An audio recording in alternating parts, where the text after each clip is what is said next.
Kalau elit kita tidak bisa bersatu dan tidak bisa kerjasama, negara kita akan mengalami kesulitan. Karena itulah dalam sikap politik saya sekarang sangat berpendapat bahwa demokrasi Indonesia harus punya kekhasan. Kalau nanti insya Allah ya saya terus capres, ini bukan kampanye tapi kalau kampanye itu kan eksplisit ya, misalnya ya apa identitas sebagai peserta, kemudian nanti ada himbauan untuk memilih, atau mungkin ada atribut-atribut yang berkenaan dengan dia sebagai kontestan. Nah ini kan belum, makanya kemudian orang bisa multitafsir terkait dengan pesan ini, apakah misalnya posisi pesannya sebagai presiden dan menteri, atau menang bersamanya itu diartikan sebagai endorsement Pak Jokowi pada Capres 2024.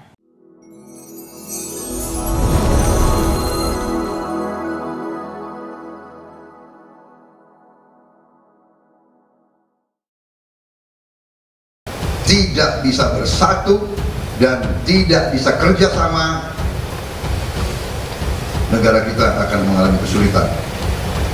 Karena itulah dalam sikap politik saya sekarang sangat berpendapat bahwa demokrasi Indonesia harus punya kekhasan. Kalau nanti insya Allah ya saya terus capres, ini bukan kampanye tapi ya, dan kalau nanti Pak Ganjar terus maju, Pak Anies, saya tidak menganggap mereka lawan, saya anggap mereka saudara saya sendiri. Makanya kemudian orang bisa multitafsir terkait dengan pesan ini, apakah misalnya posisi pesannya sebagai presiden dan menteri, atau menang bersamanya itu diartikan sebagai endorsement Pak Jokowi pada Capres 2024.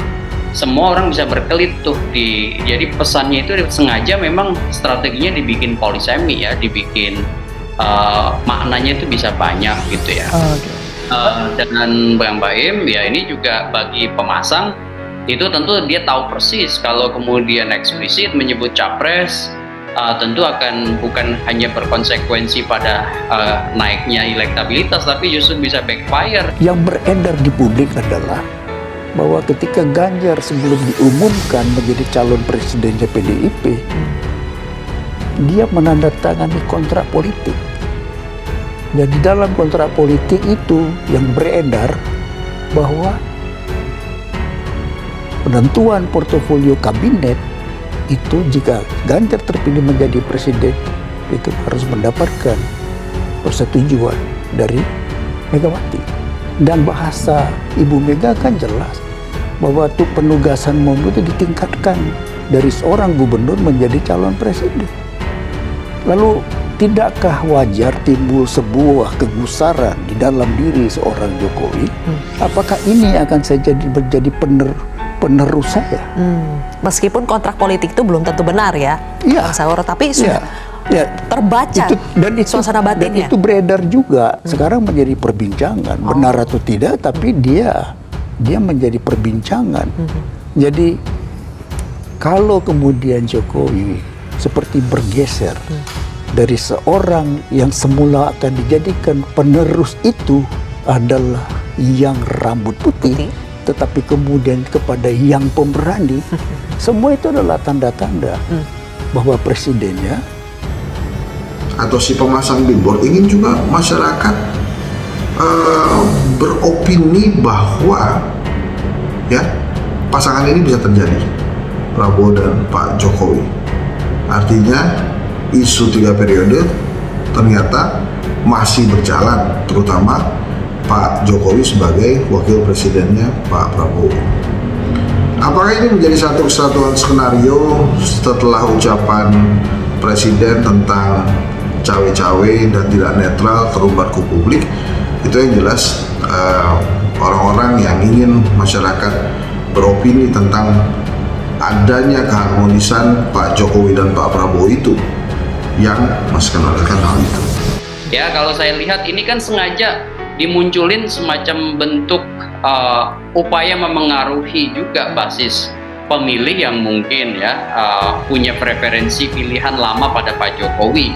Ya, dan itu kan berupaya untuk Pak Prabowo atau tim atau relawan atau siapapun yang kemudian mungkin punya perhatian dengan memunculkan ya baliho semacam ini untuk kemudian menggerakkan shiftingnya pemilih Jokowi ke Pak Prabowo. Artinya itu memang ada kelompok yang berkeinginan naiknya Pak Prabowo lewat ya namanya kekuatan rujukan seorang Jokowi, supaya kemudian terbaca bahwa sebenarnya bandul politik Jokowi itu ke Pak Prabowo. Tetapi di lain hal itu juga kalau tidak hati-hati, terlalu misalnya masif, terlalu eksesif gitu, hal-hal seperti ini dilakukan, itu juga bukan justru kesan positif nanti yang muncul, tapi bisa kemudian menjadi paradoks untuk membangun citra positif. Kenapa? Karena kan seperti saya tadi sampaikan, kalau tidak dikelola dengan baik, endorsement seperti ini bisa kemudian memunculkan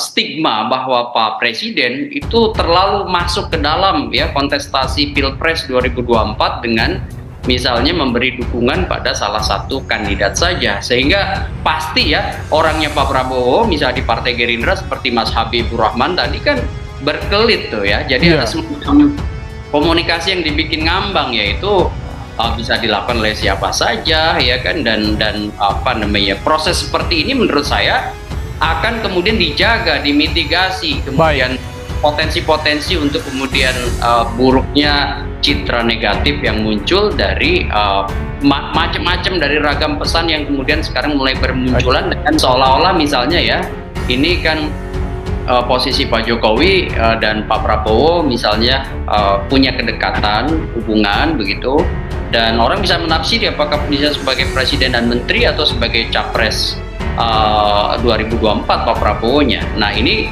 kalau dijangkau oleh aturan ya misalnya aturan KPU ini tidak akan bisa terkena aturan kampanye nih ya, sehingga kemudian hal-hal seperti ini akan semakin banyak ke depan menurut saya. Makanya kemudian harus ada proses identifikasi yang jauh lebih jeli sebenarnya dari penyelenggara pemilu untuk kemudian juga menertibkan